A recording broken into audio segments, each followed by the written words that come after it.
you know I want it deep inside. Free your mind, and I'll take you for a ride and make you wanna call my name. I am the reason that you feel like you're alive. Call for me, I'll keep you breathing. You'll be my heartbeat parasite. It's alright, let your naughty side come out and touch me. Scream all night, that's what I like. You'll be my heartbeat parasite. Oh, my heartbeat parasite. My heartbeat parasite.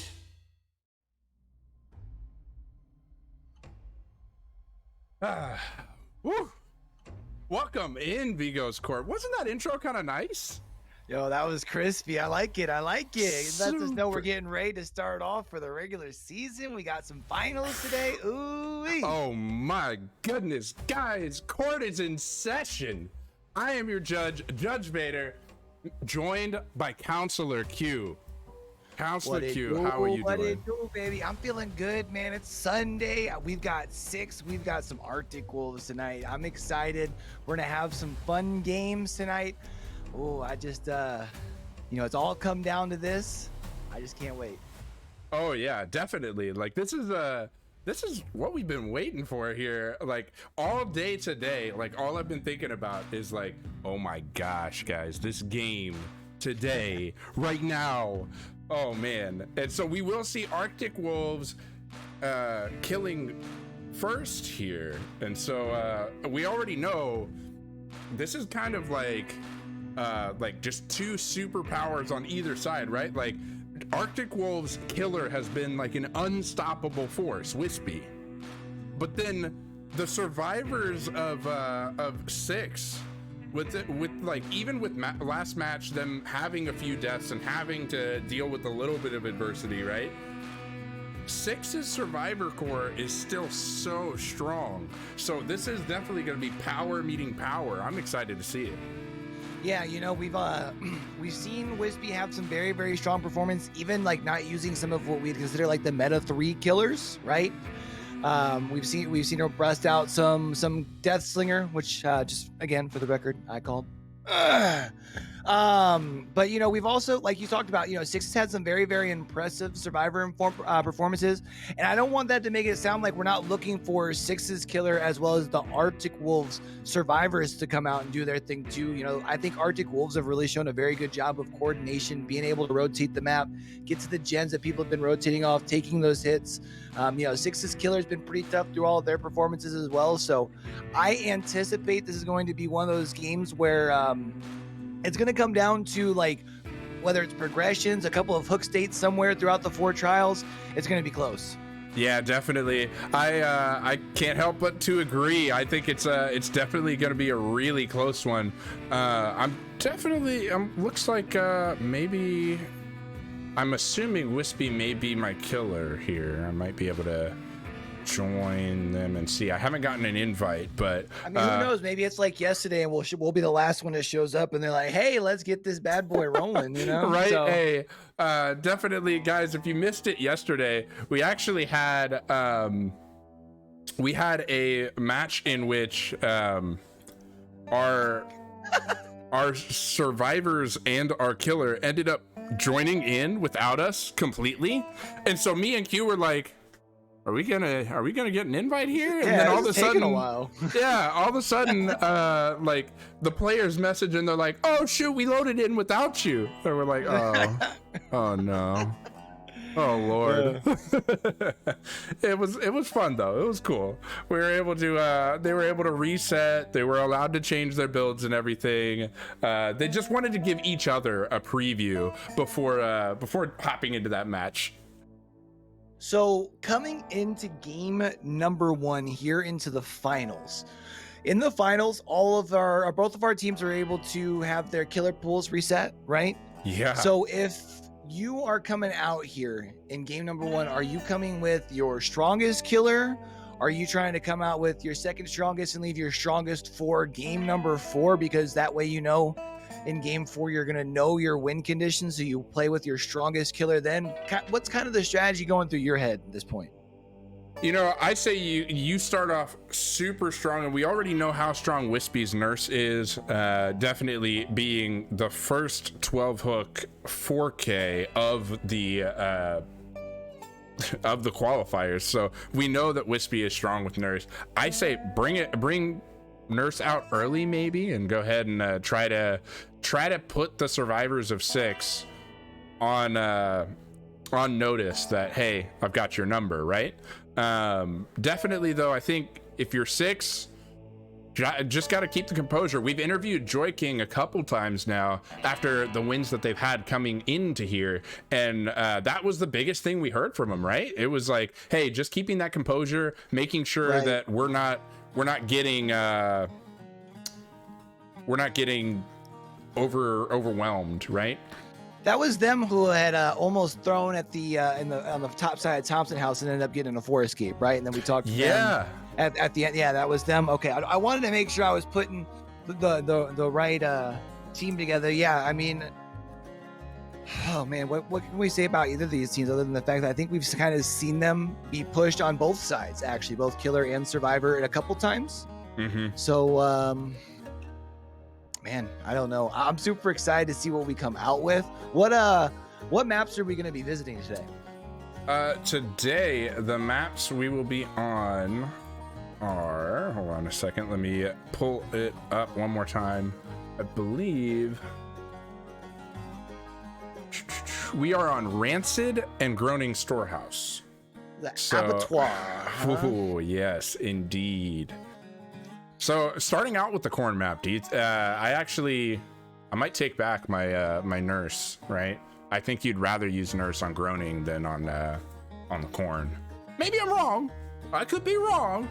If that's the case, though, then who are you bringing out on the corn then? Is that where you have Wispy maybe possibly I mean, we've seen Wispy be pretty dominant with the Spirit as well. Do we see Spirit come out there? Because I definitely don't feel like the corn realm favors Blight by any stretch of the means. No, definitely not. So I don't think that would be the route to go. So maybe Spirit. We saw Wispy again be very, very dominant. We've seen her be very dominant with her Deathslinger in a couple of different showings. Not sure Rancid. Abattoir, though, again, is a map that I feel comfortable coming out, even with as nasty of a shot as Wispy has. So Spirit might end up being the play. What do you think as far as out of 6's side? 6, you're coming in, right? You're starting the match out on the Survivor side. Yeah. What's kind of your you've got your 4 survivors kind of right now, probably in comms talking. What's that conversation amongst those 4 probably look like right now? I think it definitely is, don't take early hits, don't give away early pressure. We've seen pretty consistently 6 does give away some of that early pressure and has to come back, which has been really exciting for us. The fact that they seem like those I mean, you could call them the comeback kids, right? Like, they're over here like, let's go ahead and give up a lot of pressure to the killer early and mid game, but you know what? Don't worry, don't count us out. We're kind still of like the Rocky out. Balboa sort of. Yeah, exactly. Thing. Just let me take my licks so I can kind of just get bad enough and come back, sort of deal. Exactly. So I think the conversation has to be, if you're 6, you're looking for a better performance in the early game. Really try to, I mean, like I said, Wispy trying to put 6 on notice. It's the same in reverse. I mean, this matchup to start the finals are gonna put us in a really good position to see what we're gonna see for the rest of the matchup, right? Because I think the killer for 6 may match up pretty well with the survivors of Arctic Wolves, and I want to see 6 and Wispy. Who comes out on top of that? Because I think Wispy, if you give Wispy an inch, I think Wispy tries to take a mile. And definitely, like I was saying, with 6's survivors giving up a lot of that early pressure, can they recover from that against a killer of Wispy's caliber? Right. Again, let's not forget, even though Arctic Wolves they are kind of in the middle of this coming out party, right? They've only kind of just now recently started making a name for themselves. We know that they're a part of the Wolfpack organization, so they've also got some knowledge from the Golden Wolves, who just took down a team like Agony, who I think when Agony picked up Xeno, I think a lot of the competitive scene kind of looked around and went like, oh, what are we supposed to do with these guys? And Golden Wolves pretty much has already kind of shown and put the world, let everyone know that they can be beaten. I'm sure they've kind of they've shared some practice time with the Arctic Wolves, so they might be new to the scene, but I feel like they've got a plethora of knowledge that they've got coming to the forefront, even in these first couple matches here. Yeah, indeed. And we're still waiting on our survivors to show here, but definitely for 6, I mean, I don't know. I think maybe they're actually practicing right now and trying to make sure they're completely ready for this. But I don't think you're necessarily worried about the Wolfpack coming after you here. You're confident in your performance you've had to this point, and you're looking for the win. Yeah, and I think 6 definitely has a lot of reasons to be confident, right? We saw in their it was them, right? The very first matchup, they didn't even have to bring their killer out. Their survivors was able to put out a perfect game. It's, I don't know. I think what we got here, these definitely isn't going to be the last time that these two teams are going to play against each other. That's for sure.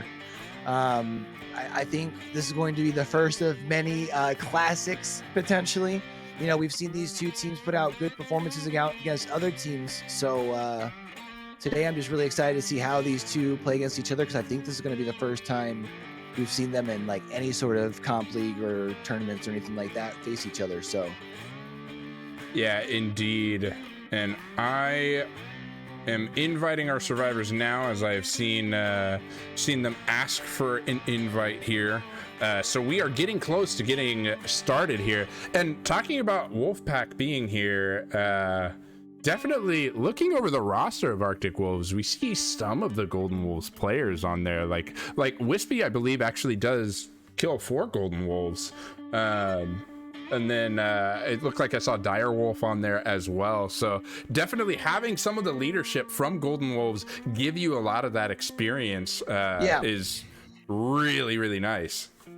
Yeah, and I think that's why we've allowed, I shouldn't say allowed, I think that's why we've seen them come in, and where we see some teams the first time they face against some veterans that have been on the circuit for a while, I think that's where we sometimes see the experience of the players make quite a bit of a difference, where we have seen the Arctic Wolves here recently come against some veteran squads and still be able to come out on top. So I would imagine, I don't want to make, I'm gonna make a prediction. Forget it. I'm taking right. Arctic Wolves. I think they're, again, I think this is going to be a really close game. I don't think I can stress how much that it's so hard for me to go with one over the other, because again, 6 has had some great performances, but I think Arctic Wolves pulls out the tournament here tonight. Man, I'm gonna go ahead and I'm gonna go on the other side. I'm gonna say 6 goes ahead and knocks it out of the park here. The survivors let Wispy know, hey, we're not intimidated, and we're gonna go ahead and survive versus you and put the pressure on your survivors. So you think like 4-3 out here is what you're going with? Hey, I'm going with I'm gonna keep it close, but I'm gonna say it's gonna be a 3 out the first time, maybe a 2 out next time we see him versus Wispy. Hey, these survivors, okay, but like 3 out, but a lot of hooks though, at least, right? You got for sure, right? No, for sure. I am not discounting Wispy's skill. Wispy, woo. But I think with the body blocks and things we see from 6, I think that if Wispy gets too greedy and tries to go after the slugs, then we may see them get picked up. But but on the opposite end, I think that.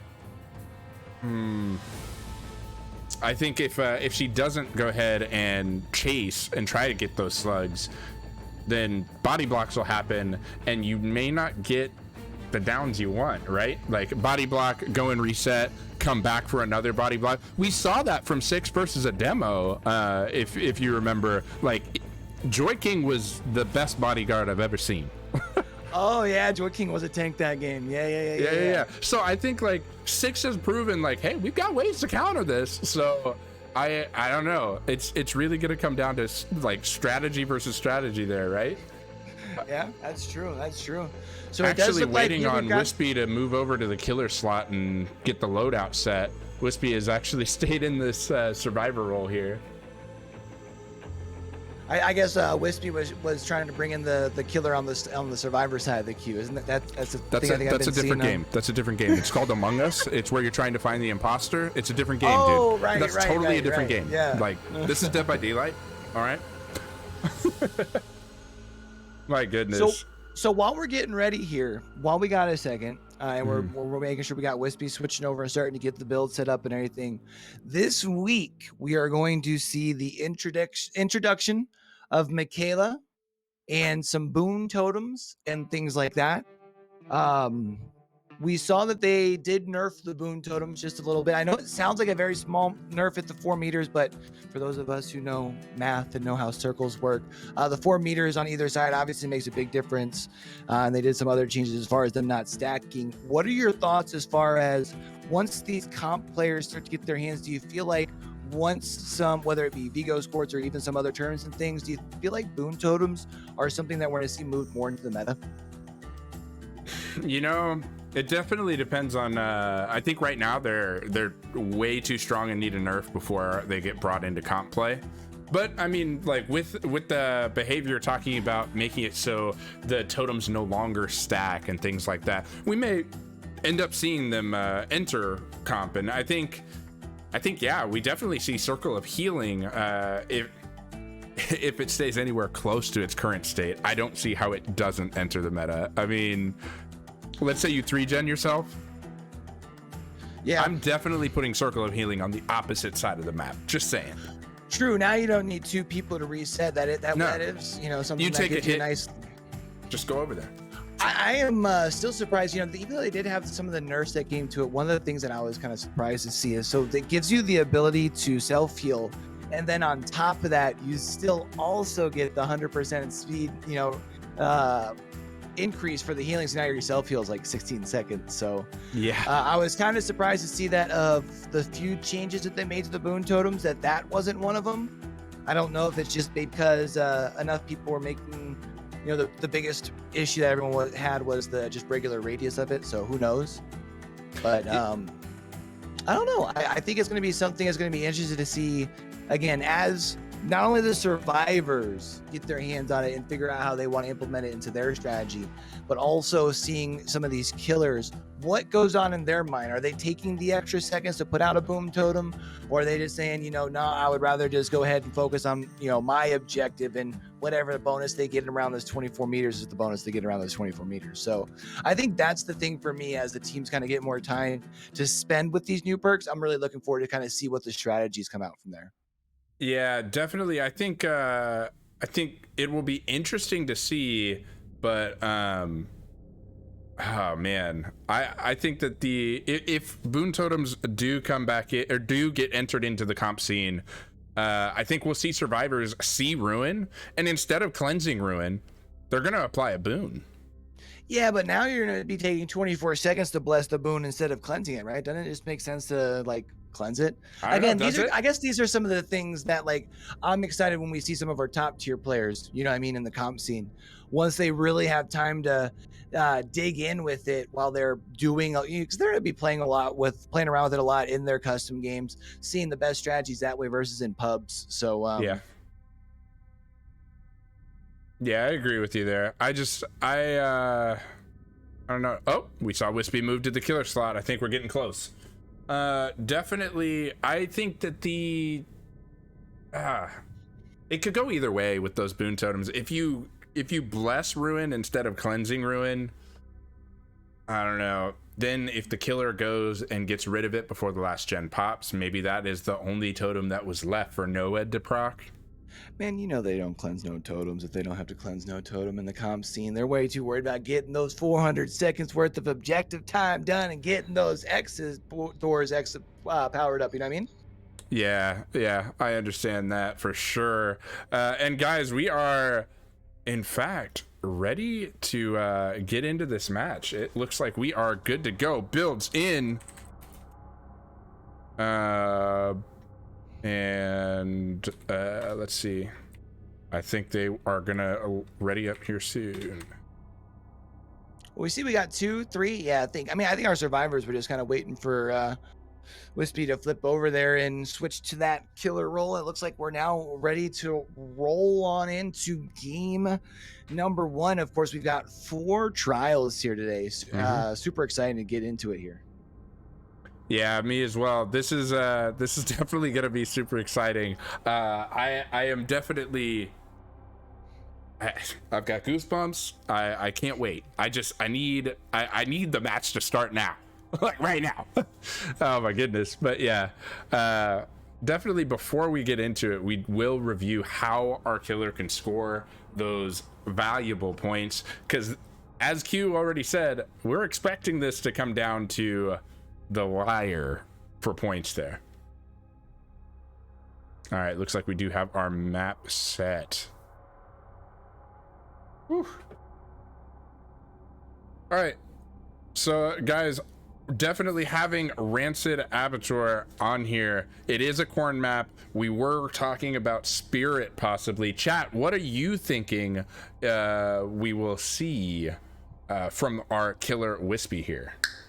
Definitely, I'm just hoping going on to the corn fans. map that I'm just hoping we don't get the this. Well, I don't know. Sometimes the spectator bug on the corn map's kind of nice because then like you can actually see what's going on across the map.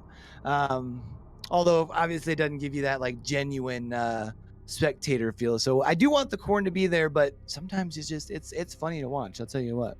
Yeah, sometimes it definitely is. All right, and so we do see everybody readying up. We do see the connecting screen. Let's see, do we see that cut coin? I gotta see that cut coin. Really, it's actually kind of awesome that we do have the cut coin, because that means that like the only chest is in the basement. So like, do the survivors take the risk and go down there? Right. All right, so let's go ahead and review those killer rules real quick. All right, so the killers score via those hook states as always. So 2 points per for the first and second hook, 3 points for the third and death hook. First progression is 1 point, second progression being 2 points there. If we get to a 7th and 8th progression, they will be 1 point each. The 4K results in 2 extra points. Any entity or Mori kills do result in the corresponding hook. Entity kills do give the progressions as well, though. Bleed outs give you 0 points, resulting in 30 points available to our killer Wispy in this case. And we are ready to go into game scene here, and we see a twins. I'm surprised by this for sure. Yeah, interesting to see the twins play here for sure. I will say, we're seeing the twins be the killer that, especially more of your, I would say your experienced killers in the competitive scene have really started to pick up. You definitely see a lot of twins play in the European portion, in European servers, especially more like in the Russian region. But we're starting to see twins being more kind of moving to that first 3 after the top 3 as far as meta killers go, just because they really have the ability to control the pace of the game when played correctly. We see able to locate a survivor, get them down quickly here. That's going to be a very quick hook. We also have the corrupt intervention, of course. It's going to be a perk that you're going to see in pretty much any game ever of a competitive DBD. That's going to be a hook there, and now you've got the ability to just kind of come in here, and you've got a survivor now in your corrupt side. So you just have to check a couple of gens, and the control's really in your side here for Wispy. Yeah, definitely, and I agree. Ooh, a missed pounce and punish from the survivors here. Definitely love to see it if you are 6. Yeah, you love to see it. And the other thing, just to mention, wow, so very, very quick. You notice not only just the 1 gen, but 2 gens done and the save coming in as well. We do see that we've got Victor here in the area. That's going to be a down. Not sure if we have another survivor somewhere around here and able to apply the crush. We do see that Victor is able to locate a second survivor here around the hay bales. It does look like we should be able. Oh, nope, not able to get the application. Unfortunately for our survivor here, not able to get the crush though. Do keep in mind, we still have yet to see the ace and the lorry. They could be sitting somewhere, sitting on a gen. If they're both sitting on a gen, we're probably about within 20, 30 seconds away from being just one generator left from completing this game, and we only have 2 hook states to show for it. Yeah, definitely. These survivors are playing quite well, and Wispy is being put in a position where definitely will be looking for a lot more pressure in this mid game here. But I wouldn't count Wispy out yet. Definitely, Wispy has proven even when pushed into a corner, can come out on top. Yeah, and we did notice there when Wispy did come up onto that gen and the survivor was pushed off of it, we did see the sparks. Our survivors do know that they are dealing with ruin. The unfortunate thing is you now have a survivor that is going to be on death hook when they are unhooked. You have a survivor on the ground. The question is, what are your other 2 survivors? There's one getting a gen done. We have a decent 4 gen setup though. Even still at this point, that's going to be an application onto the ace. You now at this point are going to have a good indication of where the ace is thanks to and we had a pickup off of the ground as well. Wispy's kind of looking down, I think was kind of trying to figure out the bearings, figure out exactly where they wanted to go at that point. Staying close, might have been trying to use their ears as well to see if they had anybody close coming in for the save. We do have Lori here at the pallet space, taking a hit through the pallet. That's actually a very big, feels bad, bruh, because that means we now have 3 damaged MR. We have 3 injured survivors in the trial, and we do have Charlotte with Victor right in her pocket. Yeah, definitely for and we do see our first death of the trial here. 2 gens left. Definitely still looking pretty okay for Wispy. If the survivors can reset, which we do see Lusty reset, we could still see possibly a 3 or a 2 out, but we really are going to need these survivors to reset. Unfortunately for Wispy, nobody else in the trial has been hooked. Oh, but we have attached. Oh, geez. Hopefully those other 2 survivors can reset further away from Nancy so that Wispy doesn't get all of that pressure. Yeah, the only bad news there, you noticed when Victor came over and was looking to pounce, he did indeed see all 3 survivors. Keep in mind, we do still have Ruin in play, and of course, at tier 3 Ruin, even a generator that is at 99% will be regressed all the way back to 0 in just 2 minutes. We have nobody, at least for right now, it does not seem working on a gen. We've got Wispy taking some wood to the face, but that does also mean that Wispy is depleting the map of those precious resources, again, while we have Ruin helping regress those gens. Yeah, definitely. And I mean, as you said, we saw all 3 survivors with Ruin up. Definitely these survivors are going to want to either find that totem and cleanse it, or stay on those gens as much as possible. Right now we're seeing survivors running around trying to avoid Victor. There's a lot of pressure being put down by Charlotte in this case. I don't think we do have a 3 gen at this point though, so maybe I'm wrong. Yeah, we actually have a pretty decent 4 gen situation, yeah, with that 4th one up here by Shaq. Of course, what really helped was Wispy getting the early down, and it really hasn't left this corner, this quadrant of the map, because she continues to be able to get downs and hooks over here, which happened to be the corrupt 3 gen, and then she was able to basically use that 4th gen up by Shaq, link it into it, still has Ruin going to kind of help with the regression on those gens as well. Yeah, and we do see a totem pop. Don't yet know if that was Ruin or not, so we'll have to stay tuned there. But definitely the survivor being on hook here. Oh, getting off the hook. Oh, BT and crushing Victor. The survivors are gonna want to stop grouping up right there, possibly for now, and try to progress these other gens. Yeah, the only problem though is you tend to see a lot in the competitive scene. You tend to see our survivors grouping up together because that way, if there is a miss, the person who is not at least being lunged at right away can potentially set themselves up for a crush. Or even if there is a down, depending on how close they are to Charlotte, they can still get the pickup using whether it be a med kit or maybe like a fast heal sort of build, depending on what the other survivor is running.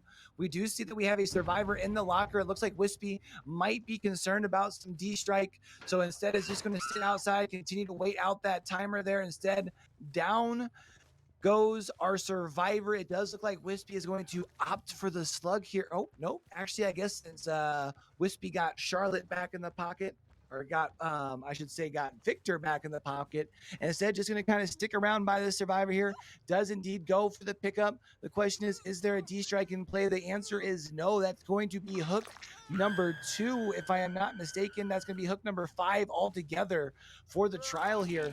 And then we also have Victor coming back out. We have an injured Ace in play, but we haven't seen Ace get a heal yet. So they are either together. Ooh, that's going to be a down on the Ace. Just like we were talking about, though, the 2 survivors together. So the Nancy was able to get the crush. Not sure if Nancy's going to be able to get the pickup. Not even sure if Nancy's going to be able to get the gen done. Looks like they might be going for a full send, though.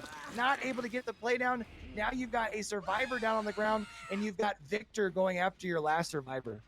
Yeah, this is definitely not good if you're 6 here. You are very worried at this point. And I don't know if you noticed, Q, but we actually saw Sparks come back off that gen again when Nancy got off there. So Ruin is indeed still up too. So this entire time that you're spending with 2 survivors down and Nancy being chased here is likely going to result in that even if somebody has an unbreakable, that gen is going to regress really far. Yeah, honestly, kind of surprised to not see the pickup on the Nancy there, only because if you would have had to have imagined that if Ace had Unbreakable, he would have already used it, whereas you would not have known on the Nancy. Luckily for Wispy here, able to locate the 1 slug, just going to have to come across the way here, hopefully locate the 2 slug.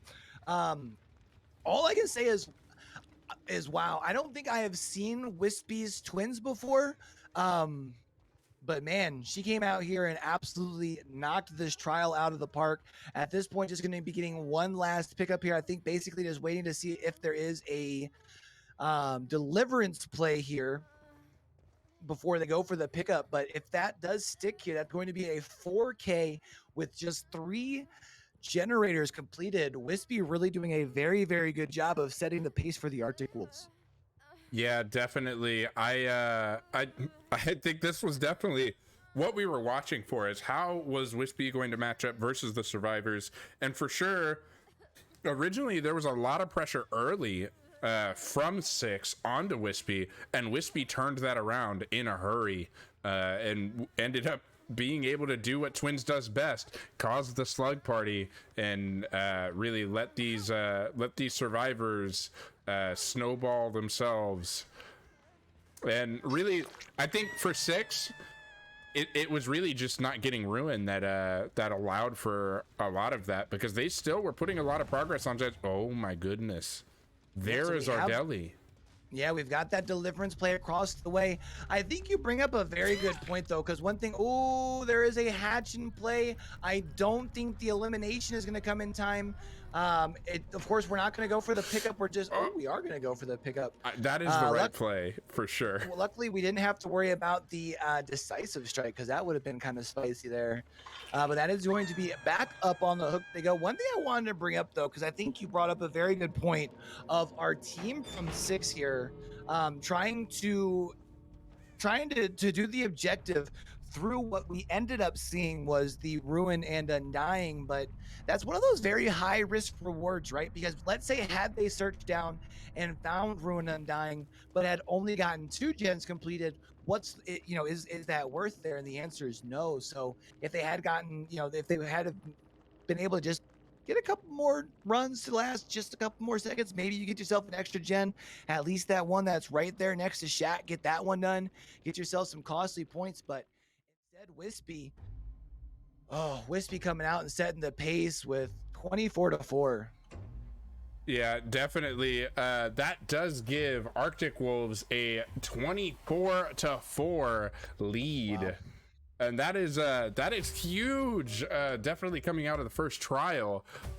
Like if you're six, you got to make sure that your killer is coming out and setting the tone, saying, hey, we're not lying down. This is going to come down between a rematch between our survivors and Wispy. So definitely we'll see how these next two trials go, and we'll have to watch them very closely here. But definitely, I gotta say as well, I really love how Wispy did use Victor as a little bit of surveillance. Did you notice that?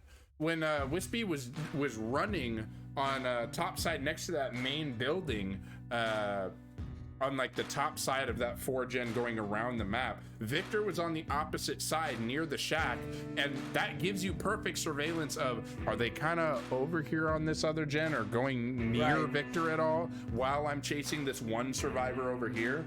And really allowed for the pressure there, as well as soon as you got that hook up on that side, you're able to switch to Victor and check the other side of your 3-gen and put some pressure down on that side. Doing all of that while Ruin is still up, amazing amount of pressure.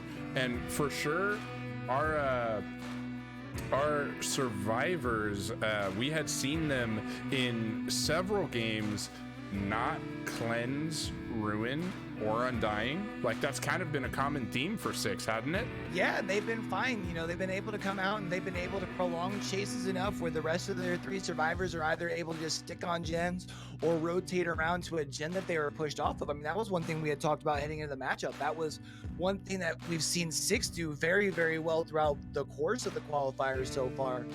But what I think we just really saw was, again, with the experience from Wispy, even though maybe I had mentioned like I hadn't seen Wispy's twins before, or at least not that I had remembered. Maybe I had. You know, I definitely do remember a couple of Wispy's other killers though, and now we're gonna have to add, you know, Wispy's showing just adding more killers to that repertoire, which is tough for when you're going against Arctic Wolves, because then who am I gonna ban, right? Like who am I not going to be going against? Right. Yeah, indeed. And like that's ooh, I think Wispy may have done their homework too. I mean, honestly, knowing that they're not cleansing totems, you bring Ruin and Undying, and they notice, oh gosh, we're really getting a lot of pressure. We're not able to just pressure out Ruin the way we have been. Let's try to find these totems real quick in the corn. Difficult by itself. And cleanse one, hope it's Ruin. It's not Ruin. Where's the other totem? And definitely, I don't know if you heard it, but I heard it. It was in the center of that corn. It was right in the middle of the corn. Yeah, it was in the middle of the corn, which I think, you know, again, kind of went to the benefit of where Wispy was able to get her first down, which was in that corner of the map, in the middle of the corrupted area, not too far away from 2 other gens. And you had even talked about during the trial, right? Like, yeah, the survivor team from Six did a very, very good job, even with the somewhat quick, or I would even say a relatively quick down by Wispy on the very first survivor that she found. Our team from Six was able to crush out 2 gens at the same time it took for just 1 hook. But Wispy, you know, most killer mains will tell you the first 2 generators are free. Yeah. And that's what we saw. You know, the team for Six was only able to get 1 more gen, and Wispy setting the tone. I am really excited though to see the Arctic Wolves kind of follow up. I've really been enjoying watching the Arctic Wolves survivor side, just because the coordination is so smooth, whether it be moving in to take the hits, whether it be moving in to finish gens and stuff. So it's really gonna be, if they can come out and have a really strong performance in game 2 here and really kind of build that lead for more, that's where you can really see them go for the jugular in 3, because the pressure is really going to be on the killer of 6 at that point. So I think that's definitely very, very fair to say as well. I definitely I'm pulling for 6 in this one, hoping their killer can go ahead and give Arctic Wolves a little bit of trouble. That way we end up with that like really, really close match. Well, I mean, the good news is, right, like, so here for, if you're coming out for your killer on 6, the big thing is, man, am I going to be able to come out and match a 24-6 in game number 2? Yeah.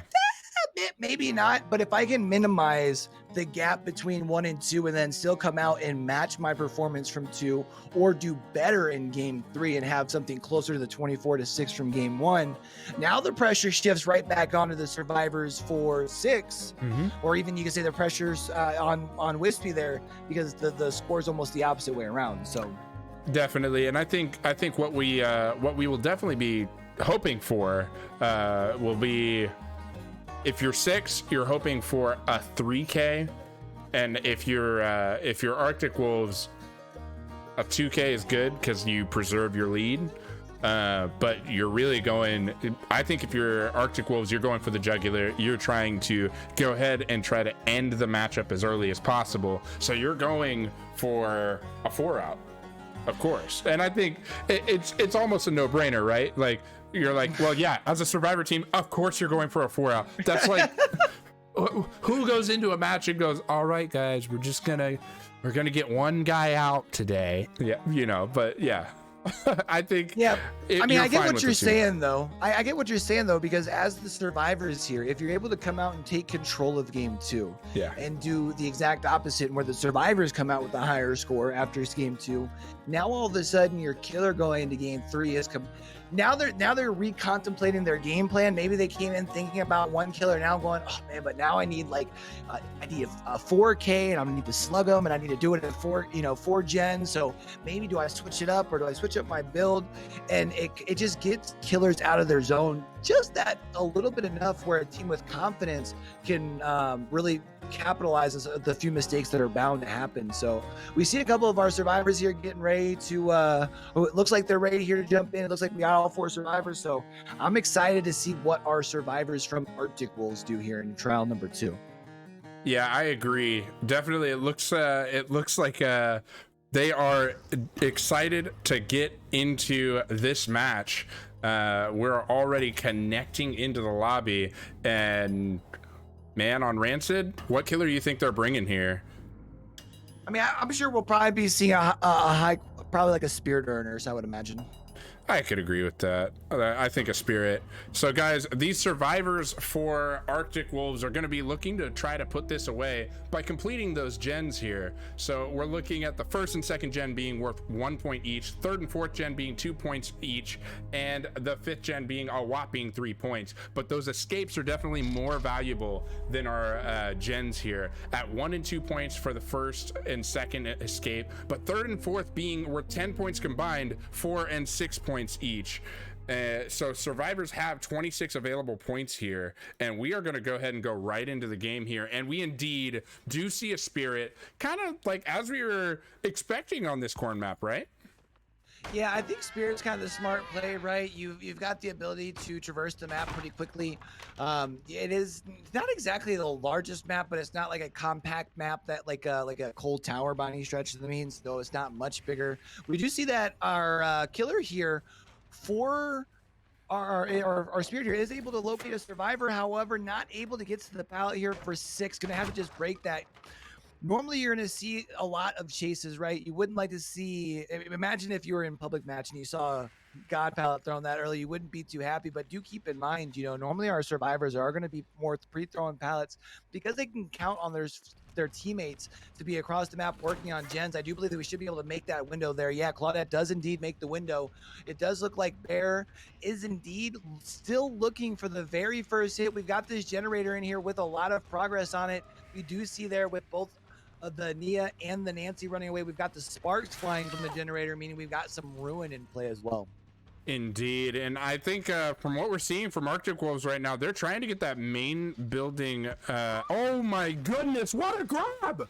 Oh man, we got a grab on Solar Blazer, and it looks like we're going to the basement. Solar Blazer. Unfortunate. Do we get a back hook for our friend here? Yes, we do. I mean, why think not, about what right? you've done. Yeah, you can sit back there. The tough thing too, keep in mind, We also saw the Nia earlier, so we know that there's only 2 other survivors that could be on any of the other, at this point, 3 gens that could be potentially anywhere on the map. Because of course we do have that corrupt intervention in play. That's just again going to be something that you always see in the competitive scene. We do see Bear out here in the corner of the map trying to locate a survivor. If I had to imagine at this point, is going to use the phase walk to make the way back towards the basement. We do have a survivor blowing a gen because skill checks are hard sometimes. We've also got a hit coming in. We've got the BT hit coming in. That's going to be huge because that way, at this point, you do know now, anytime that Claudette comes in for the save, that you've got to be looking for that BT. It does look like we're going to go ahead and continue the tunnel. Not a bad idea here, considering that we're still at 5 gens. We do see the ruin getting, or we at least have a bone getting cleft. We're going to have to see here for a second if that's ruin or not. When we see the next survivor getting up off of a gen. But doing a very good job is the Nancy prolonging this chase, giving the rest of their team as much time as possible to try and get gen work done. The only bad news, we have yet to see a generator pop, and that is going to be hook number 2. Yeah, definitely. And for our killer here, something that you do like to see is originally we saw multiple survivors on this main building gen, which meant when ruin was up, they were trying to progress just the one gen out. Really, we saw 3 survivors over here, so the other survivor or the other gens on the map likely don't have a lot of progress yet. But as we saw Spirit having to kick that gen there, we know that ruin is indeed gone, and with ruin being gone, now you have to worry more about where the survivors are and which gen they're progressing. Ooh, almost had him on the phase. Yeah, almost had him on the phase. It's going to be a swing and a miss. We know that we have 1 survivor there. We have 1 in the corner that had to have been working on that generator. And now Bear knows that the 4th generator was on that opposite gen. That does mean that no one's right around in the area for the save. Also had a missed skill check. That's a big feels bad, bro, because that does mean I do not believe another survivor is going to be close to come in for the 2-player save. That's now going to be a hit onto Claudette. Keep in mind that our last trial, we did see the 4K come out at 3 gens. We're now at a 3v1 with only 2 gens complete. So Bear doing a good job of at least minimizing the very good performance in the score from last game thus far. Now up to Bear. Ooh, able to get the mind game weighted on the other side. That's a lot of game sense and awareness to just wait on that side, wait for the Claudette to jump into you. That is going to be a hook. First hook on Claudette, 4th hook overall. Now the question is Bear going to be able to find a survivor quickly? We see some scratch marks. We've also got this generator right here knocking like a Ford in the middle of December. This thing's just about ready to go. Luckily, Pop is going to knock that thing back 25%. Yeah, definitely. And Pop is a smart play there. I don't know if you guys are seeing the same thing I'm seeing, but I think we see a 4 gen on this side of the map for our Spirit here. There's 1 gen all the way off in the distance, and I think that's the one you try to let go. But if you notice, all the survivors know the same thing that we're seeing, and they're trying to pressure this main building gen and that shack gen because they know if they don't, they're potentially in trouble. Yeah, so we did see the deliverance play from Claudette, which did mean that she was still injured when relocated here by the Spirit. Spirit's going to go for the pickup here. The question is there something? Oh, slapped him with the D. She said, put me down, let me build a little bit of distance. This chase isn't done, my friend. The question is Bear going to be able to relocate the Claudette? No, instead comes back, and there is going to be a completed in the face of the Spirit. Things are quickly turning in favor of 6. Definitely the survivors here for Arctic Wolves are definitely putting a lot of pressure on our Spirit now at this point. We still kind of have a little bit of a loose 3 gen here, but did you notice that Nia, like right when that gen got popped, I thought we were getting a grab and it looked like the beginning of a grab animation, but the gen popped and turned it to a hit instead of a grab. Really unfortunate for our Spirit there. Yeah, you gotta talk about that internet being too strong for our survivor here. It sounds like Nia, I mean, it does kind of make sense though, right? I mean, Nia is the entity, so it kind of makes sense that Nia gets a break every once in a while. We do see Nia is going to be able to make the window. Now coming over here to the 1 gen, that is really kind of the sole gen away from that 3 gen situation that you were talking about. Keep in mind that we do still have that middle gen pretty darn close to being complete. We have not seen, and we have not seen our Claudette nor our Adam, so you'd have to imagine at least one of them is on this middle gen. It does sound like that thing's just about ready to pop. Speaking of pop, no pop available, so even a kick onto that gen isn't going to cause a lot of regression. Yeah, we are seeing Spirit go ahead and go over to this other gen here and cause a couple injuries to our survivors here. Taking a stun though, definitely not what you want if you're the Spirit. Gonna go ahead and see another pre-drop, maybe a mind game here. So we do see that Bear goes into this phase, able to get the nice hit through it, the down on the Claudette. If I am not mistaken, that should be hook number 2. Keep in mind the Claudette was the one that already used the D-Strike, which does mean that Bear should know at this point that it is okay to tunnel anybody else without the worry of that D-Strike.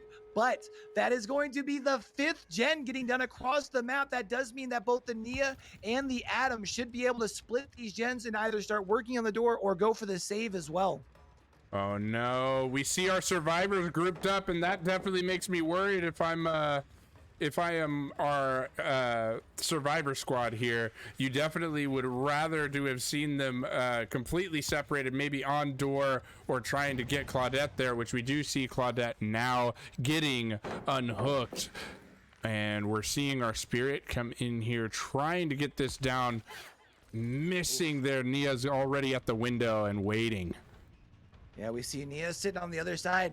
It does look like, if I had to guess, it is our Nia's duty at this point to waste just a little bit of time. Ooh, I thought was going to be able to make the pallet. If I had to guess, we have the Claudette and the Atom probably on the far door over there by where the unhook came in. They are probably just going to take the 2 escape. The good news for Bear is that is going to be a fresh hook onto the Nia. The question is, Arctic Wolf's going to take the 2 out, or are they going to try and go back for the save? We see the door open. We see Bear coming across here. We see 1. We see 2 escapes. Not a bad performance by Bear by any stretch of the means, but because of the amazing job by Wispy in game number 1, Arctic Wolves still holding on to a very nice lead after trial number 2. Indeed, we are looking at a 19-37 score if that score is correct. So definitely a really good performance from our killer there, still coming out trying to gain back some ground on our survivors here.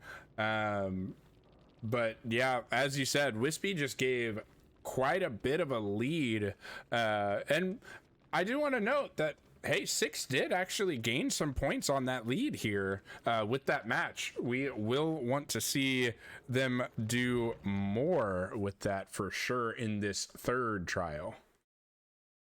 Yeah, and then in that 3rd trial, we are going to be going to Groaning Storehouse, if I'm not mistaken, right? Refresh my memory. Yeah, we're going to Groaning Storehouse, so for sure, I think we talked about how you may not want to bring Nurse on a map like Rancid because all the corn and all that, but definitely right here I think this is Nurse time, and I'm seeing Infinite's DBD already agreeing with me saying it's Nurse time. So for sure I fully expect to see our killer on both sides actually bring Nurse. We'll see.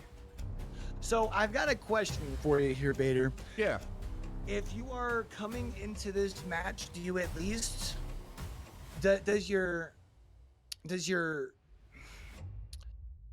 I mean, when you come out here, are you going to come out with a more aggressive build, more like, because sometimes we see, more of the Ruin Undying with the Corrupt Intervention. Sometimes we see, the Corrupt Intervention with the No Way Out, No Ed. With the kind of the deficits that we're looking out here, what would be your game plan going into game number 3 as the killer?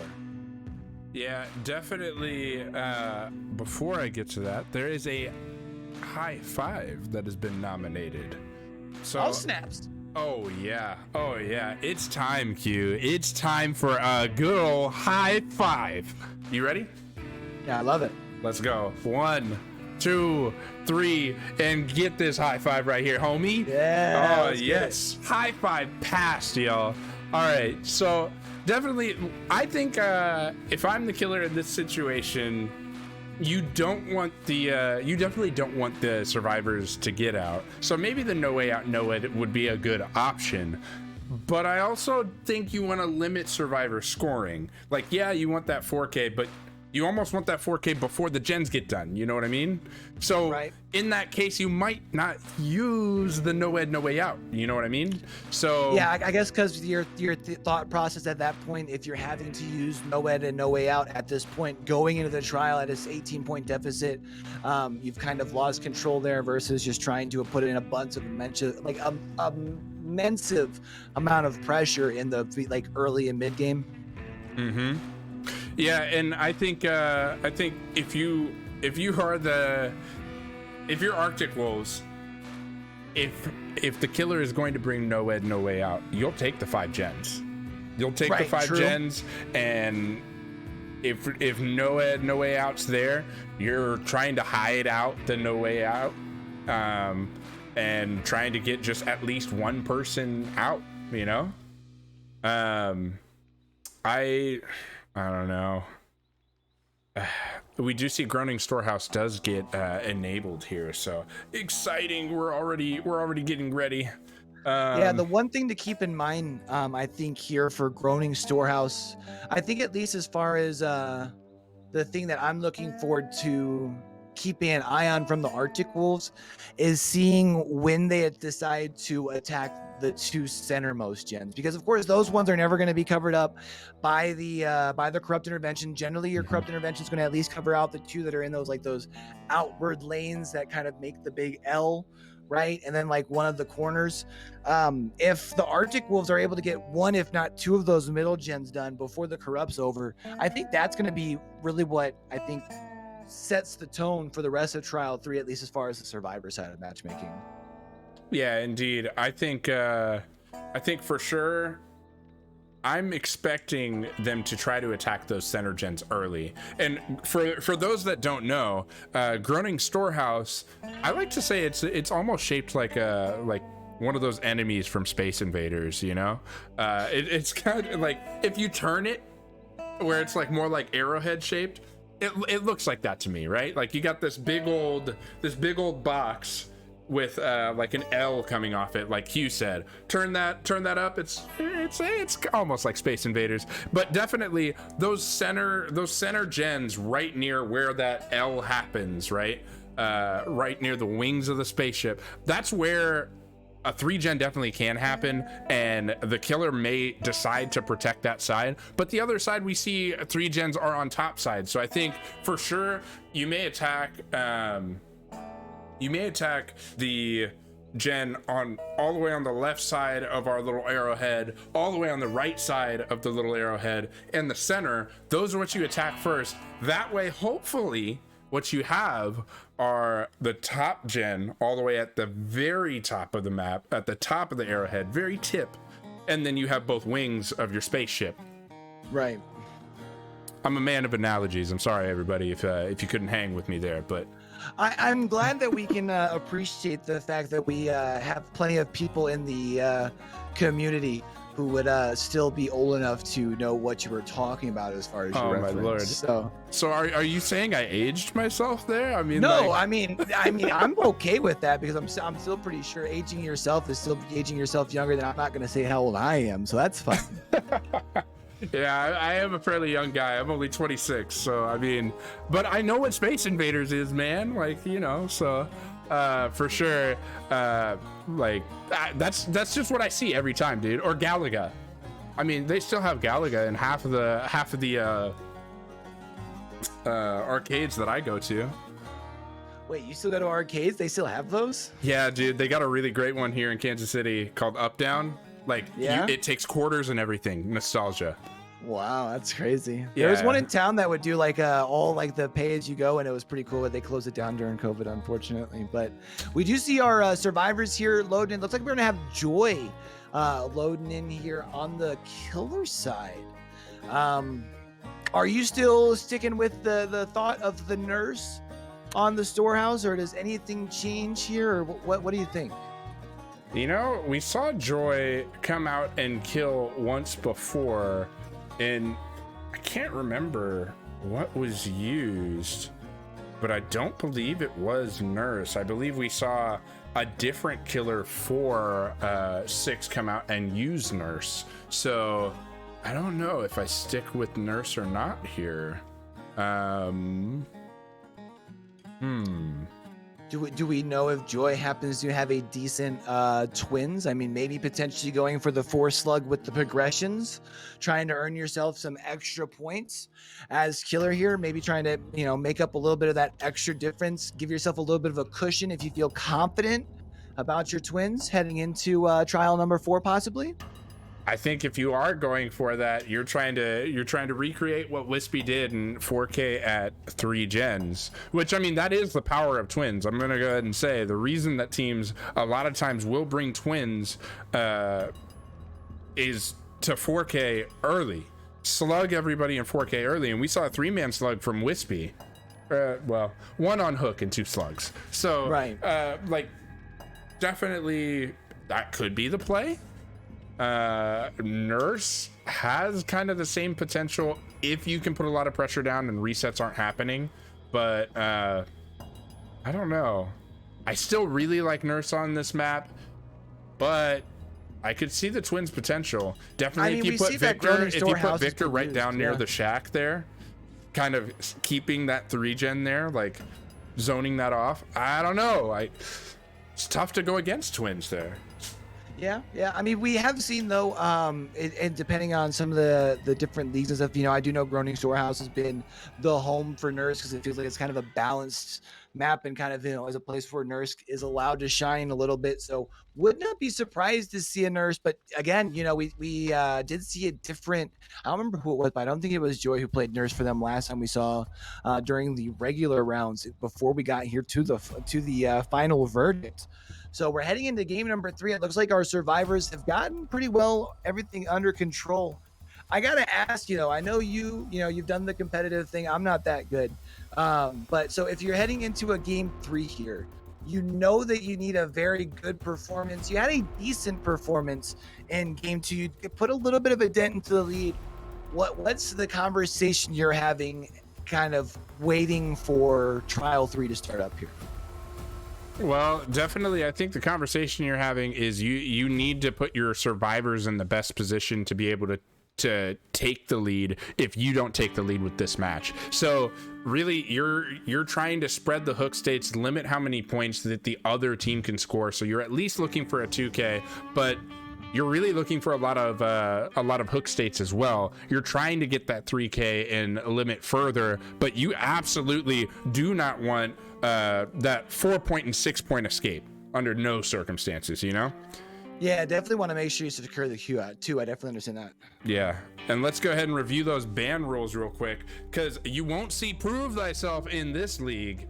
All right, guys, so for those bans, we have yellow items and below allowed in our builds, no duplicate perks except for borrowed time, and you can only see 1 of each item. That's why you see that lovely firecracker. And banned perks here, you see Groove Thyself being banned, Haunted Ground, and Starstruck, and the killer uses are limited to once in the finals here, so we're not going to see our killers from Rancid return. And guys, we are ready to go ahead and go into the match.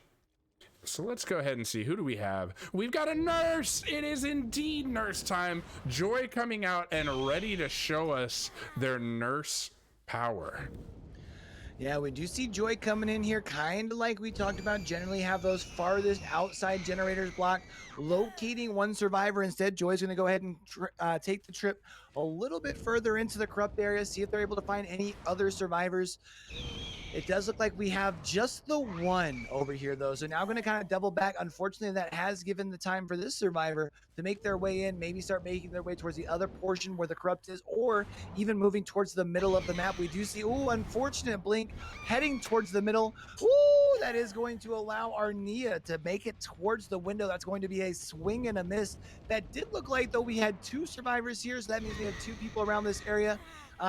So we do have no location on the other 2. It's going to be really important for Joy right now. You're going to need to come in here and you're going to want to make sure that you are able to get a down very, very quick. There's going to be 1 blink, 2 blinks, able to get the hit onto Alex. The question is, how quick does Alex go down? Oh, and I do want to make sure we know there were all 4 survivors right there. We had seen every survivor up in this corner right there. And so if you're the killer right now, we are seeing Ruin is up there. You're loving this right now. They're not on the gen they were progressing, and the survivors all had to scatter from this location. Yeah, and the last thing that you want to do right now is give this nurse a whole bunch of free health states.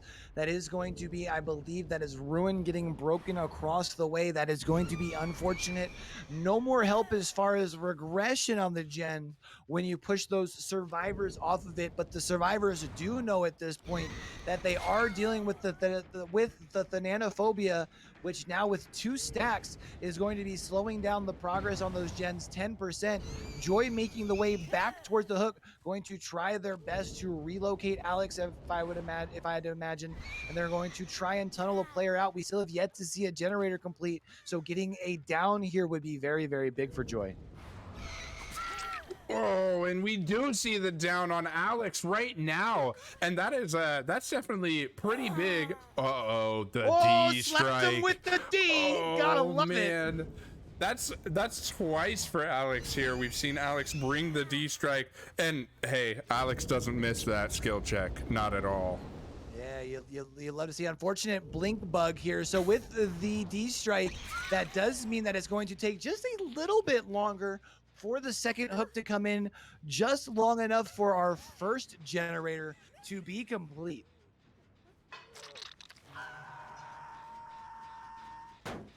So we do see now, of course, with no Ruin in play, and now the kick onto the gen, we saw the orange sparks. That does mean that we've got Pop Gosefisel in play, which is going to be regressing those gens every time Joy gets a hook. If they're able to kick a gen within 60 seconds, regressing it back 25%. Yeah, indeed. And these survivors, I mean, we don't have another injured survivor. So if you're the survivors, you're feeling really good. Of course, Alex is on hook here, but really nobody else has been hooked. And so you're feeling pretty good. Even if Alex dies here, I think you're just trying to pressure out those gens. But we do know that 2 survivors at least were running around, the Nancy, and I believe we saw the Nia as well. And we do see the Nia getting the unhook here. So Ace may be the only one progressing gen. So if you're the nurse, you're feeling pretty okay. If you're the survivors, you're not feeling the pressure necessarily yet, but I think you're beginning to if you don't knock out a couple gens here quickly. Yeah, we're going to see Alex go for the berry into the corner. We do, Alex at this point knew that they've already expended the D strikes. They had nothing else as far as resources wise in this corner to use. So might as well at least pull Joy as far away from the hook as possible. That is going to spell a GG for Alex, but that is only going to be a second gen completed. If you were the Arctic Wolves, you were probably definitely hoping to get a third gen, especially because you still have a nice little 3 gen set up in this. Oh, nope, I was wrong. Not a 3 gen set up in that corner, but not exactly the most ideal gen spread. You would really like to get that middle generator done. It did not sound like there's much progress on it at all at this point. Yeah, I agree, and it looks like we're going and checking these gens at the edges, finding an ace luckily. But yeah, for these survivors, you are wanting that mid gen out, hopefully. And if you're the nurse, you're protecting that main building as if your life depends on it. Yeah, it does look like, oh, a very good firecracker coming in there. Unfortunately, though, maybe just a hair bit early. That is going to not really slow down Joy whatsoever. Going to be able to get the hit onto Zay. Zay on the ground. Zay going up on a hook. Hook number 4. I was mistaken. A decent 3 gen. I wouldn't call it the best 3 gen that we've seen on Groaning Storehouse, but we do see a decent 3 gen in here. I would imagine with a very quick unhook there. You see the broken status. We're gonna wait seconds here to see if that was a second wind or indeed it was a deliverance play. We are going to see the kick come in there though. With the pop goes the Fiesel, kicking that thing back just a little bit. The good thing working for Joy right now is if we happen to have another survivor somewhere working on a gen, it's going to be at a 10% slower rate. We do see that the only survivor that is right here is Nia. Nia, unfortunately, getting caught on the tree, which led to the hit. That means that all 3 survivors right now in this trial are injured. That's going to be Nia going down on the ground. That's going to be our 3rd gen getting complete across the way. Keep in mind, this could be the game that pretty well minimizes that 4K at 3 gens complete, Joy still has the opportunity to turn this thing around here and match that result. Yeah, and doesn't this kind of bring back the memories of the semifinal a little bit? Like we were having a close matchup or in need of something to try to put it away or anything, and Joy came out in the third trial and went ahead and gave a lead, or did an amazing job to put Six in great position. We're just seeing it yet again, and that's great. If you're Joy, go ahead, get that nickname Clutch, right? Right, yeah, and then we do see the hit coming in onto Solar there. I think what we're also seeing here is a lot of composure from the killer of Six, right? Like, obviously, Wispy came out and put a lot of pressure down in game number 1 with the 4K at 3 gen, but Joy has continued to chug away, cut away a little bit of that lead in trial number 2, now continue to chipping away at it at game number 3. Again, we have yet to see a 4th gen complete. We know that this generator back here is getting relatively close. Joy coming back here has located the ace, unfortunately has expended both of the blinks. However, we are going to see a rather fast recharge on those blinks thanks to the add-ons. Here comes Joy. That's going to be the down. The question is, do you just leave the ace slugged, or do you go ahead and put ace up on the hook? It does look like we're going to opt to put ace up on the hook. Joy going to go for the hook here, probably doubling back at this point over toward, oh, I would have double checked the gen before going for the basement, but we do see the unhook coming in. Joy does mean that the play is going to be going to, oh, so now I'm really confused, because now you're going back for the gen. I'm really confused here.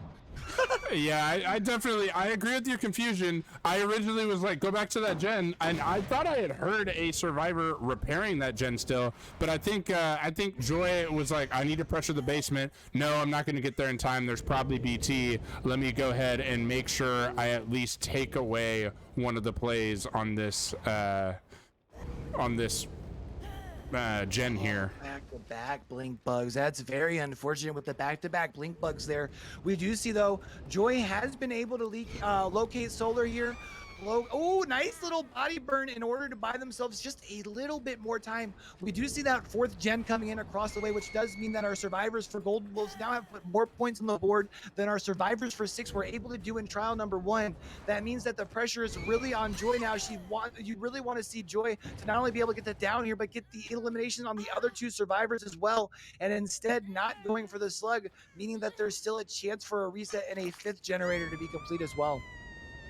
Yeah, and definitely, if you're Joy, you are worried about that gen that you actually kicked.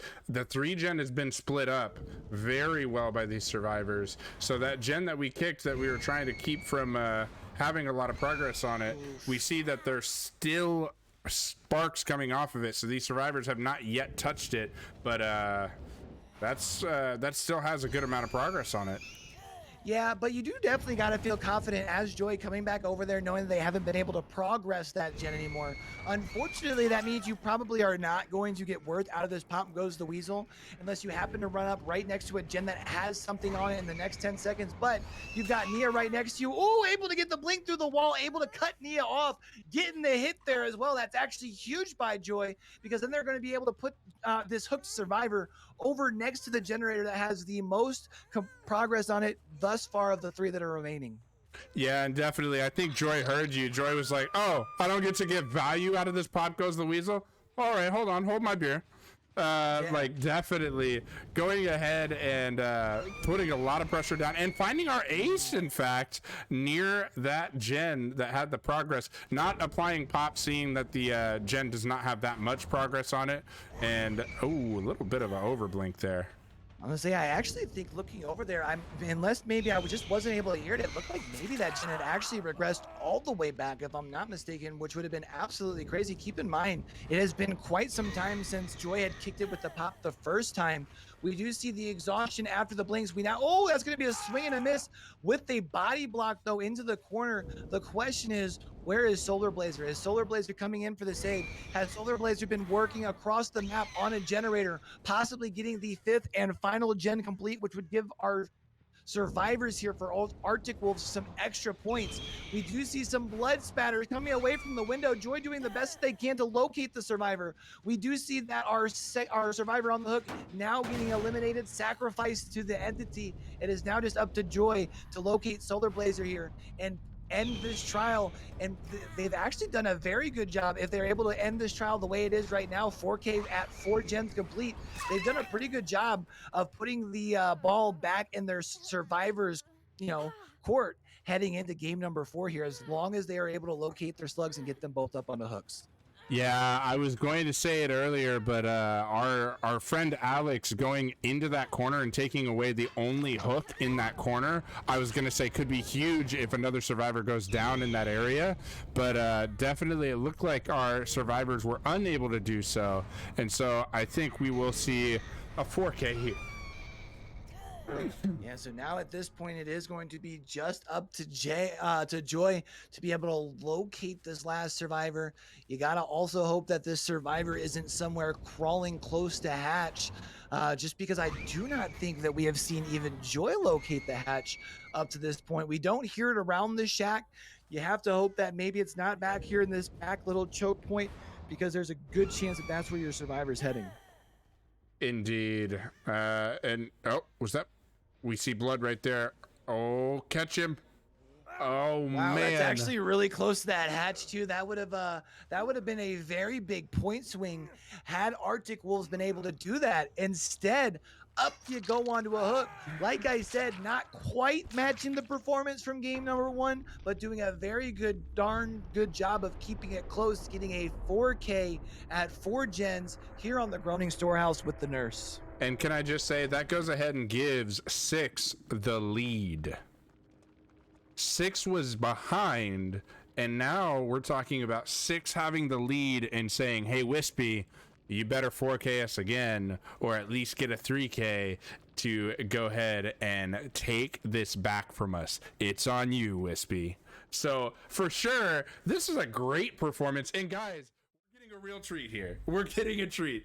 Like, guys, you couldn't see me, but I was over here. As soon as I saw you guys heard me on the mic, I said, oh, get him, pick him up.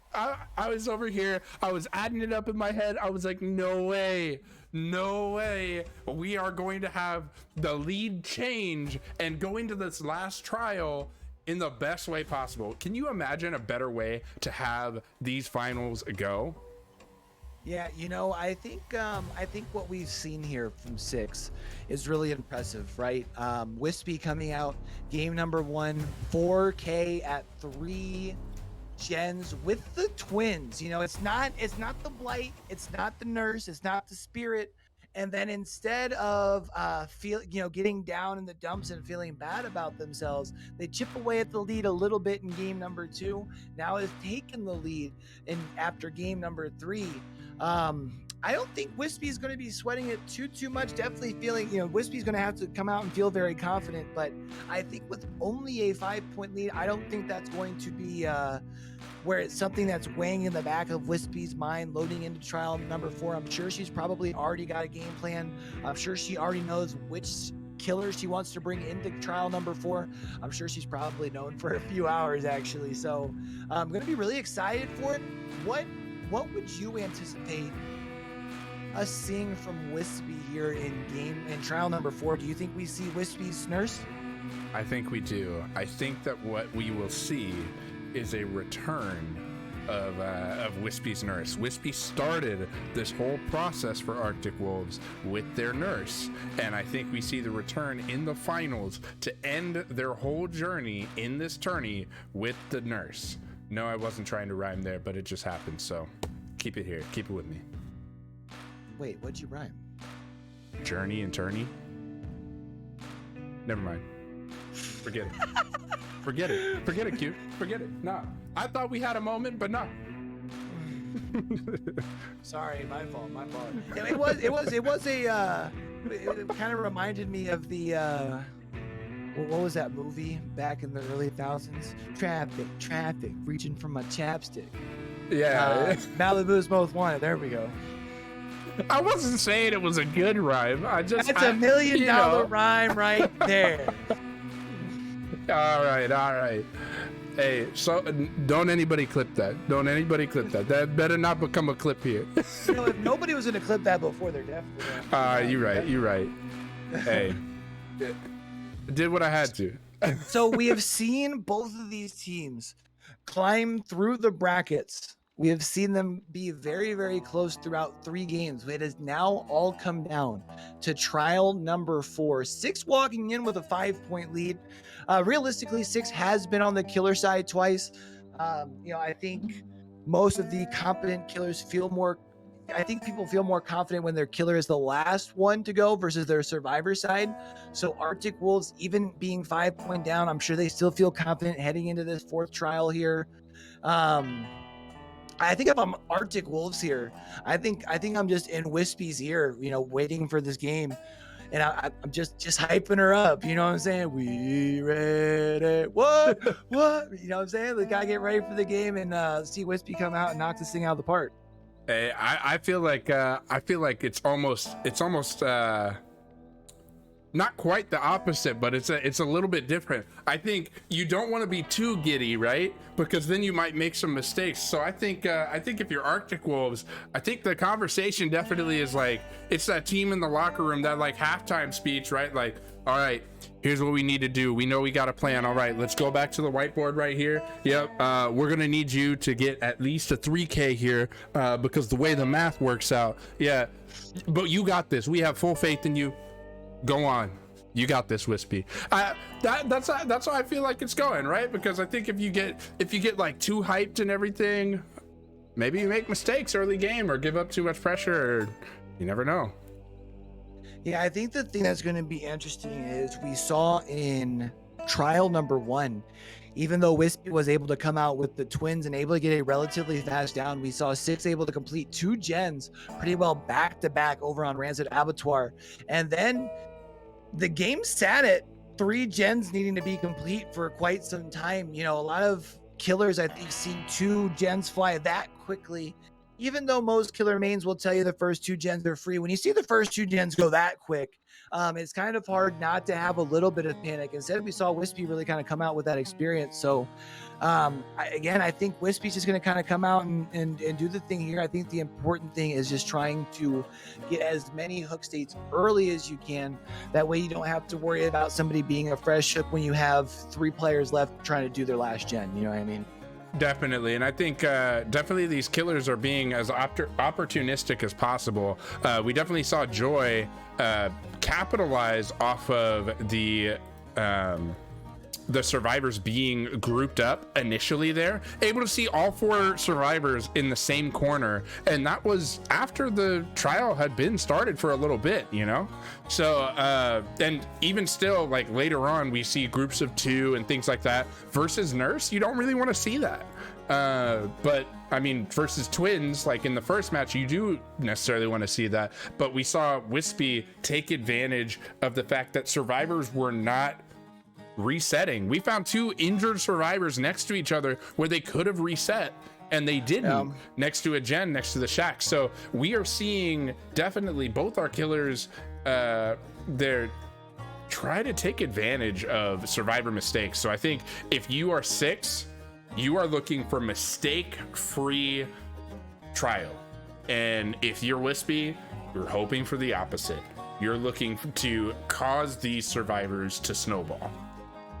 All right, well, you know what? You've gotten me so excited about this trial. I'm going to need you to do me a favor. Can we slide into spectator role so these 5 people that are in this trial can ready up? Oh, no, you are in the spectator role. You're not in the Yeah, I'm just kidding.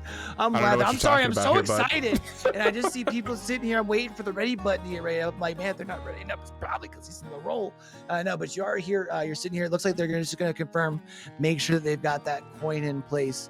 I'm pumped. You always love when you see competitive gameplay, whether it be just a single trial, or not a single trial, but a single matchup, or in this case where we have seen these 2 teams, over the course of the tournament now come through the field down to just the 2 of them. And it really, this last trial here, it all comes down to, what either side can do. It's probably gonna come down to a couple hook states, and I'm really excited to see which team comes out in a very narrow victory. I said at the start, I thought that the Arctic Wolves were taking it here, even though they're coming into trial number 4 down by 5 points. I'm not going to waver from that.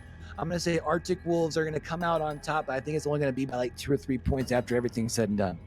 Man, what better way than to end this tournament than with I think we can say the best survivor squad versus the best killer we've seen in this tournament. What better way? Yeah. Well, so far in Vigo Sport, yeah. Yeah, so far. This is just the qualifiers. When we get to league play, now that these teams have seen each other and will continue to see each other, we may see that change. But just throughout the qualifiers in this tourney, yeah, I think that there's no better end, dude. So let's go ahead and review our penalty rules if somebody were to bring naughty things here.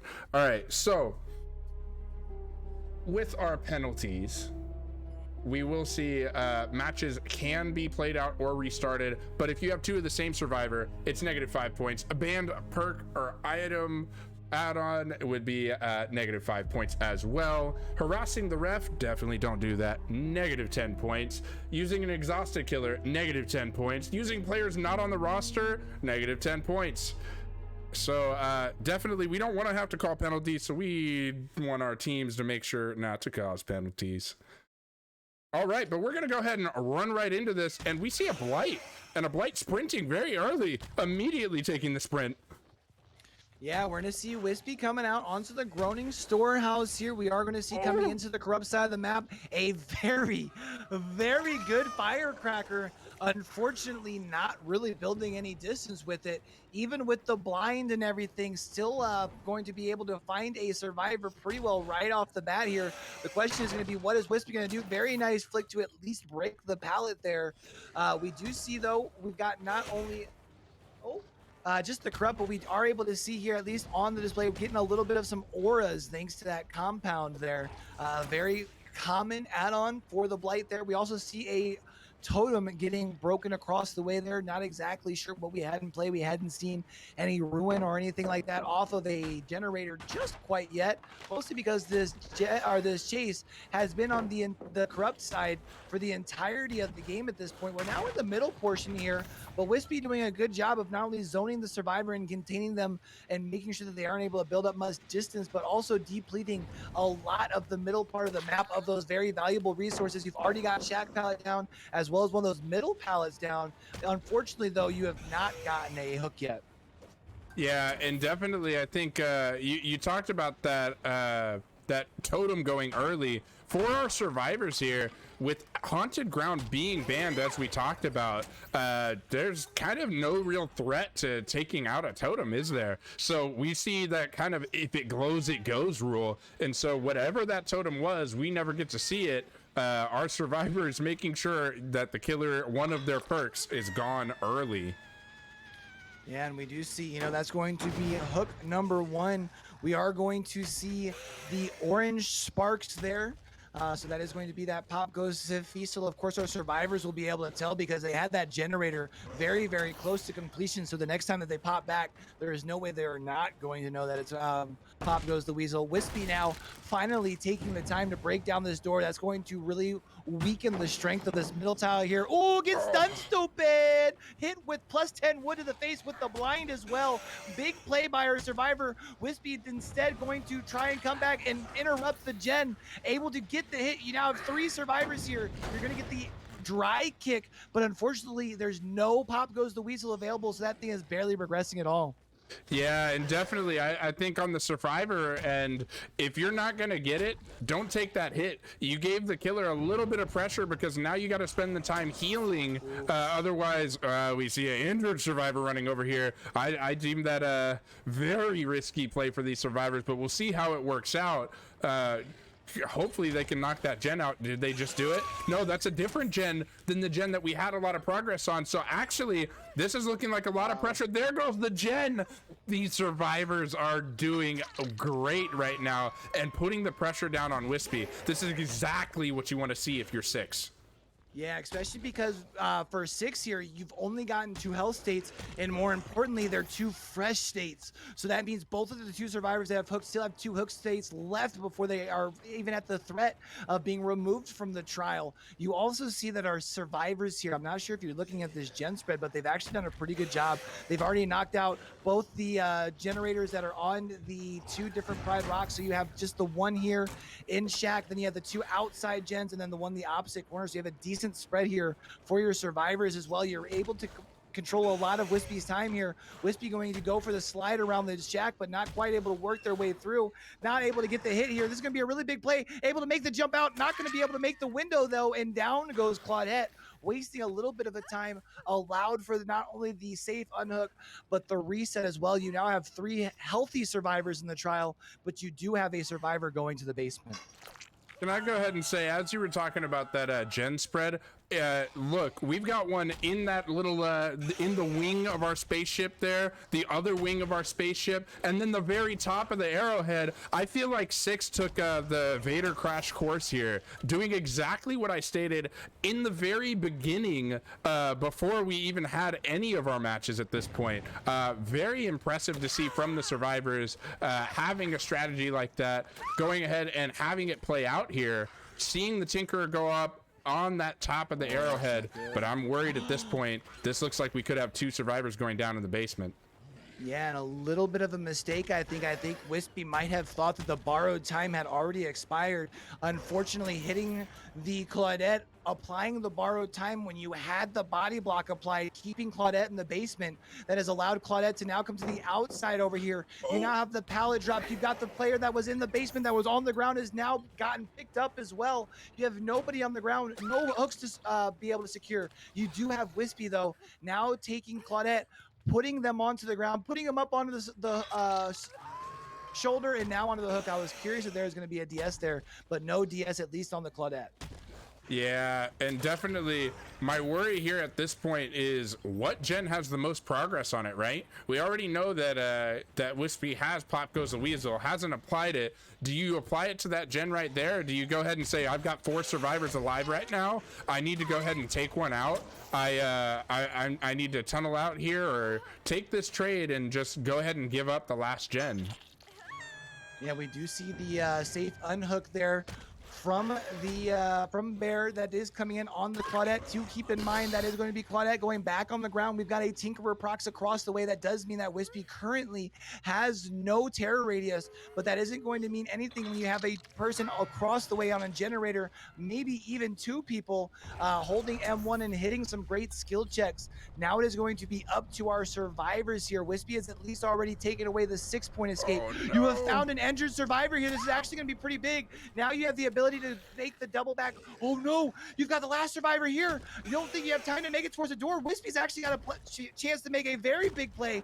The only question at this point is there an unbreakable in play by Joy? Because we do see the hit coming onto Nia. That means Nia is just 1 health state away from being on the ground, and now all Wispy would have to do is locate the slugs and put them on the hooks in order to bring home the final verdict here for Arctic Wolves.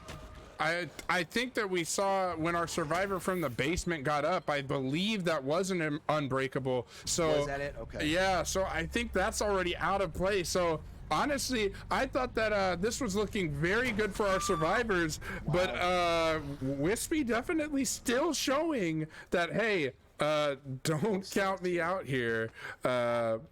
For 6, you may have just seen the possible win get snatched from you by Wispy, and we're gonna see these basement sacrifices happen here.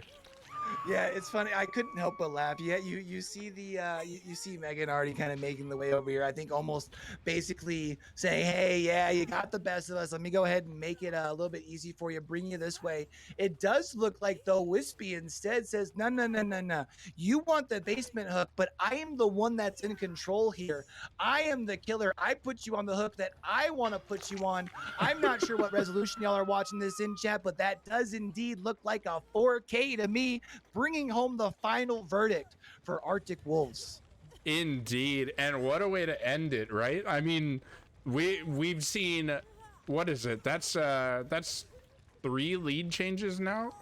Or no, Yeah. 2 lead changes, because of course Arctic Wolf taking the initial lead, holding it through the second trial, losing the lead in the third trial, and then going ahead and snatching it right back and saying, nope, this is our win, this is our time to shine. Yeah, Wispy has done a really good job. I know Wispy has been really working a lot with the Arctic Wolves over here as far as the survivor side, and then still holding it down as the killer, bringing it down, bringing it home for the Wolfpack. A very, very dominant performance, not just in the final verdict here, but Arctic Wolves just throughout the course of this tournament have shown that they are here. They have shown that they have come to play and that they are not to be slept on. Indeed. Oh man, that was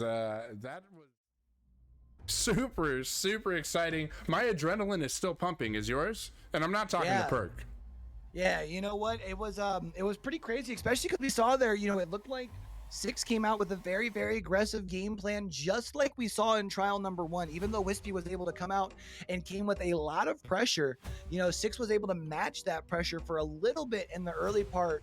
But Wispy, just doing what Wispy does best, maintaining that composure, coming through with the 4K when it mattered the most, and sealing the deal for the Arctic Wolves here. Indeed, like that. Well, honestly, my hands definitely were. I was up here like, oh my gosh, is Six gonna do it? There were 2 people on hook, but honestly, all Six had to do was get those 2 escapes. That's it. If the other 2 survivors could escape without going down, there were not enough points scored by Wispy to pull it back on an Arctic Wolf side. But because they went down and ended up giving Wispy the 4K, we end up seeing an Arctic Wolves win, which is crazy, right? It's just right at the end, right when you think, oh man, this isn't looking good for Arctic Wolves, Wispy goes, no, I'm good. Well, I think Wispy though came out and showed that the whole concept of all we need is just 2 to escape is not that easy of a task. Even when you've got 4 people versus just 1 Wispy, Wispy, showing that, definitely deserves some respect to her name as a killer, has done a very, very good job anchoring it down for the Arctic Wolves. Again, Arctic Wolves, I would still in the middle of their coming out party, really showing that they're a force to be reckoned with, and I've been absolutely enjoying the show thus far. Indeed. And we will see if we can get a interview here, go to our interrogation room here in a moment. But definitely congratulations to our winners, Arctic Wolves. You have been committed of murder in our final verdict. And hey, thank you for everybody who participated as well. All the teams did really well, helped us put on an amazing show. And I hope all of you guys enjoyed. Honestly, every match has been, has ended up like becoming close, it seems. I don't think we had really any blowouts besides Six's initial match where we never got to see Daddy Issues survivors. But outside of that, every other match has been really close. Yeah, I think you bring up a very good point. We've gotten to see a lot of the parity that we get to look forward to when it comes to the regular season kicking off. Keep in mind, we've only gotten to see a couple of the teams throughout both the black and the white ward divisions.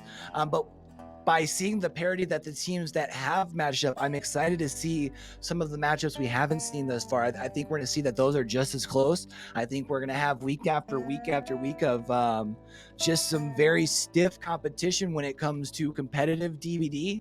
And I think that's exactly what the scene needs right now. So, I'm here for it. Yeah, me too.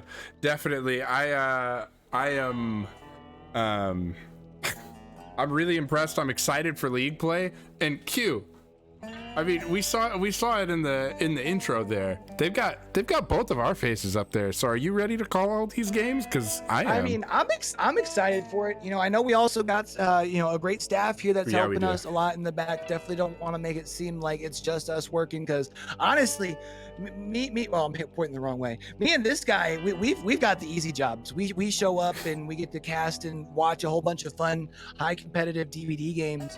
Whereas, we have a lot of people working on the back end, making sure the matchups are there, making sure people are checking builds, making sure that the scorekeepers are staying on top, so our scorecard's right, making it easy for us to talk about the scores. There's just a lot of stuff going on, so definitely making sure that we are shouting everybody out,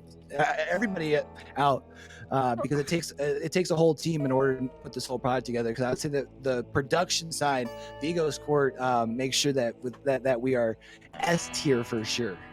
Definitely. Yeah. And for sure, like, shout out to the rules committee for helping us get all those amazing rules that made and point system that made our matches so close. Definitely shout out to Rambo for helping us get this league all put back together. And I know you guys have heard Rambo say that, like, we're super excited to be back, and we want to put on the best show we can for you. So guys, like, this has been a dream come true even for me. I remember watching Vigos before being able to be involved with it and going, I want to do what they do. So this has been great for me. And it looks like we are able to enter the interrogation room, because it looks like we have Intimidator and Solar Blazer here, both joining us from Arctic Wolves. Welcome in, guys. Thank you for having us. Means double the pleasure, double the fun. You always love to see it, right? Always a friendly voice. I always love hearing that voice, Intimidator. How you doing? How you feeling after coming out on top after going through the entirety of the qualifier tournament? I'm pumped. It's our first tournament as a group. I literally met this group maybe like 3 weeks ago. We started practicing almost every single day. We learned each other's names, play styles.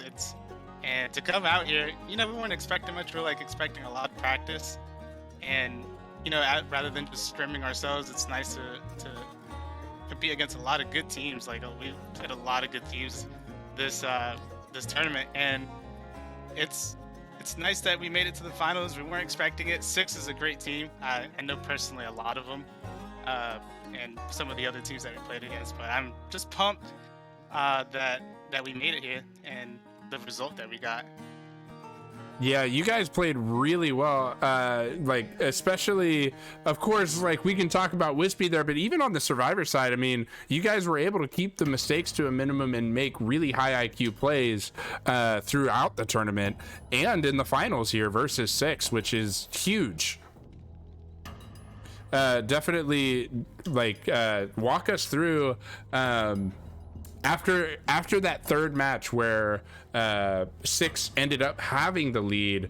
Were you guys in Wispy's ear? Were me and Q right? Were we going, yeah, you're just hyping up Wispy at this point, or were you going, hey, we got full trust, go ahead? Yeah, walk us through it. We had full trust in Wispy. We're just here to have fun, and just it was a blast playing it. It was just really fun. Did you guys feel? I mean, I don't know too much as far as obviously Intimidator. You were saying you guys have been practicing here for a couple weeks. I would imagine, being a part of the Wolf Pack, that you guys spend some time scrimming against the Golden Wolves, right? Like, obviously you had Wispy come over as far as the killer to kind of help you guys interim there, but you also still spent some time scrimming against those folks, yeah? Yeah, totally. I've met a couple of the Golden Wolves members. Kind of intimidating because they're you hear Golden Wolves and the recent win they just got, and we're playing against taking down players. Agony.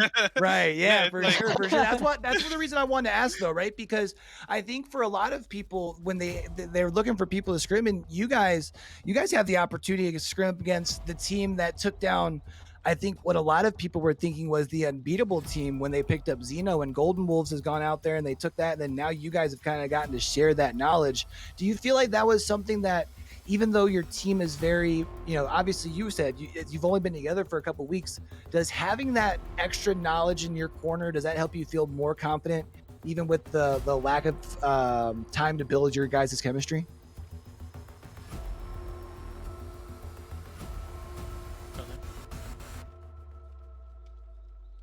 Sorry, I didn't want to ask a question that was just like a very simple answer, but I wasn't sure if there's anything else that you guys kind of took away from, being able to have those resources in your pocket. You know what I mean? Yeah, we look up to the Golden Wolves. We thank them for everything they've done for us. Well, definitely, you guys are making a name for yourselves as well, and love to see it on our side. Definitely been super exciting to watch you guys and to continue to see your guys' development as you play in the regular season.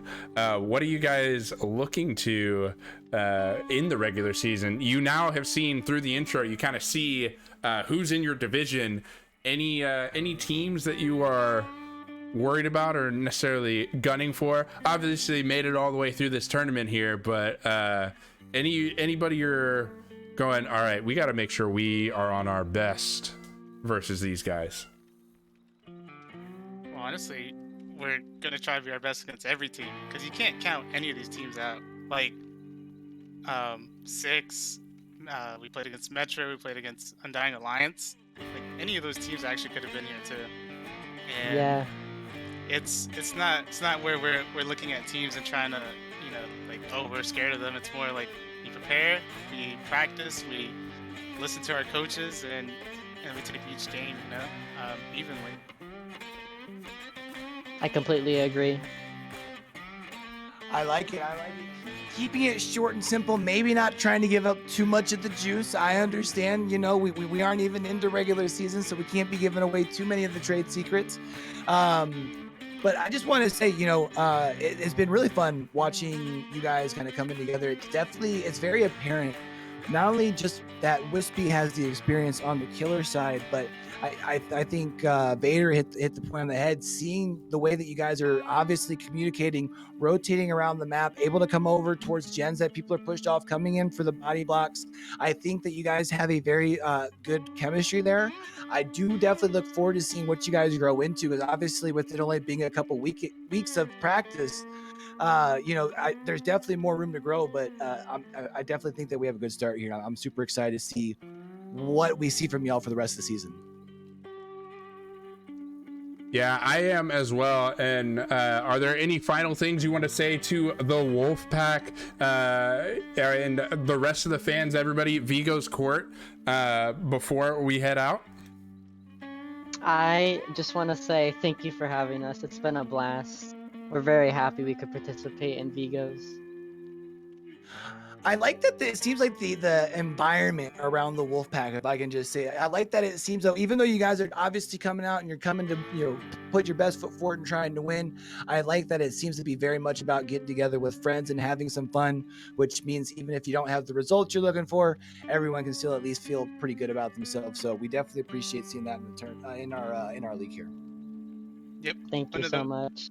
One of the main reasons why I decided to join Arctic Wolves is just how you're saying, the Wolves are respectable to everyone, to each other. And every time we practice, it's, we get serious at times because we're trying to learn, but at the same time, it's all about having fun and being, respectful to everyone, respectful to our opponents, and respectful to organizations, because you guys put on a lot of time, a lot of work, possibly income, money-wise as well, which we do appreciate, and appreciate you having us. Well, it's been a pleasure to host you guys as well. And I see Direwolf in there giving you guys a little bit of praise as well, saying, yes, we helped you and coached you, but the win tonight was your performance, Arctic Wolves. Proud and happy. So for sure, guys, go enjoy this win. And for us at Vigo's Court, we're getting ready to adjourn the court. So let's go ahead and raid out. I think let's go ahead and check and see who we are raiding today. But we are going to get ready to wrap up, guys. So it's been a pleasure having both of you on here for this interview. And definitely have a good rest of your night, guys. And then let's go ahead and see. It looks like we are going to raid Coconut here. I'm looking for the spelling right now so I can get this raid going. Chat, while Vader gets looking for that place there, I just want to say I don't want to speak for everyone, but I also want to speak a little bit on behalf of everyone. We really appreciate everyone kind of taking part of their night, stopping by, saying what's up, hanging out with us, watching some awesome competitive DBD. Obviously, we do it for the competitive environment, but we obviously, we put together the whole production and everything because we obviously know that you guys also love to take some time and come hang out with us. So hopefully that feeling is mutual. But I just wanted to say thank you guys for coming out and making us a part of your evening on this beautiful Sunday. Indeed, I couldn't have said that better myself, Q. I gotta say, you're a man with the words. You're a man with the words. I try and do what I can. Some say if I was gifted the gift of gab. Some people say I speak out of my rear end. I'm not really sure which is which. Sometimes I think maybe they're two in the same. You know what I mean? Yeah. You're just our boy Q.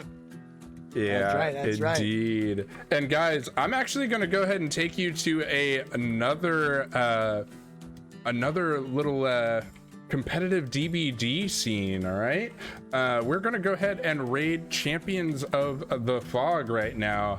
That way you can enjoy more comp DBD. We just saw amazing play right now. Let's keep it up, guys. So go ahead and show them some Vigos love for sure. Definitely, some of you may know Guilt Spire, so show them some love. Let them know you came from Vigos. All right, guys. And with that, with the raid queued up, make sure you guys show them the emotes too, because I've got to say, we've got some of the best emotes on Twitch. I'm sure all of you guys will agree with me here. All right, so show them off. What'd you say about the raid? Huh? Did you say that we had it queued up? Ayo! Let's go. All right. You know what? For that, I'm gonna nominate another high five because you deserve it. That was pretty good. All right, let's go. 1, 2, 3, and high five, buddy. It has been a pleasure hosting this qualifier tourney with you, and I definitely look forward to many more Vigos hosts with you. Yeah, I'm definitely looking forward to catching all of you guys back here on the next one. Don't forget, man, until we catch y'all back for that next one, be true, be you, be sincere, game hard and love harder, y'all. It's Vader, it's your boy Q, signing out. Court is adjourned.